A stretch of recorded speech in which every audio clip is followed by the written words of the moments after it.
Julia Barreto at Gerald Anderson tuluyan ng naghiwalay.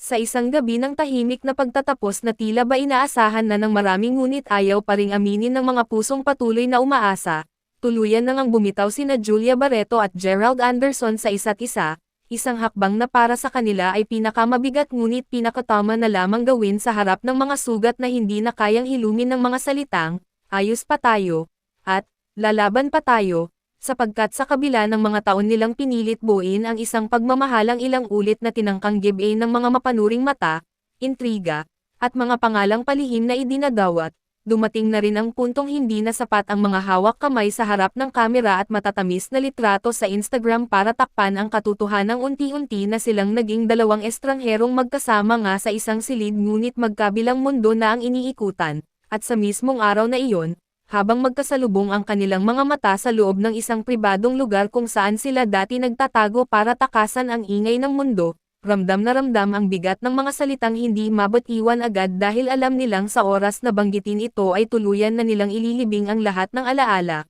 mula sa unang beses na palihim silang nagkatinginan sa set, hanggang sa mga biyahe nilang dalawa kung saan sila lang ang may alam kung gaano nila pinangarap ang simpleng buhay na magkasama, at habang si Julia, bakas sa mukha ang pinipigilang luha, ay mahinang bamulong ng mga salitang, hindi na talaga kaya, sabay iwas ng tingin na para bang sa bawat pag-iwas ay pilit niyang itinatago ang mga gabing mag-isa siyang umiiyak sa sulok ng kanyang silid, pinipilit kumbonsihin ang sarili na kaya pa nilang buuin ang relasyong unti-unti nang nauupos, si Gerald naman ay tahimik lamang na nakatitig sa kanya, pilit iniintindi ang bawat piraso ng sakit na siya man ay ayaw na ring maramdaman, sapagkat para sa kanya, mas mabuting tapusin ang lahat kaysa magpanggap na buo pa ang isang bagay na ilang ulit nang nagbitak, at habang isa-isa nilang pinulot ang mga gamit na minsang simbolo ng pangakong walang iwanan, ang mug na may litrato nila, ang lumang sweater na suot ni Julia sa tuwing gusto niyang maramdaman ang init ni Gerald sa Majay noon na gabi,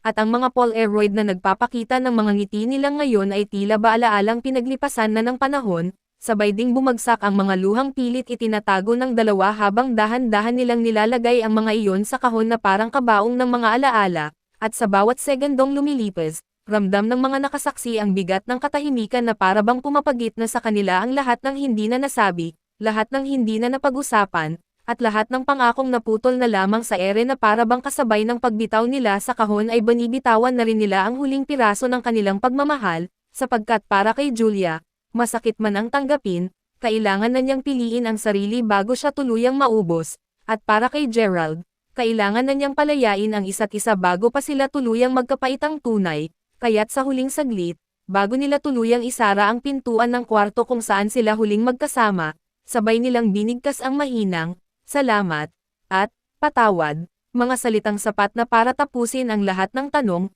sapagkat ngayong gabi, tuluyan nang bumitaw ang dalawang pusong minsang nagsumpa ng, habang buhay, at habang naglalakad palayo si Julia na bakas sa likod ang bigat ng kanyang mga hakbang at si Gerald na tahimik na pinagmamasdan ang bawat paglayo nito, naiwan sa hangin ang isang alaala ng pag-ibig na bumitaw hindi dahil hindi mahal kundi dahil mahal nila ang natitirang sarili na kailangang buuin muli mula sa mga basag na pangarap na hindi na kayang ipaglaban pa.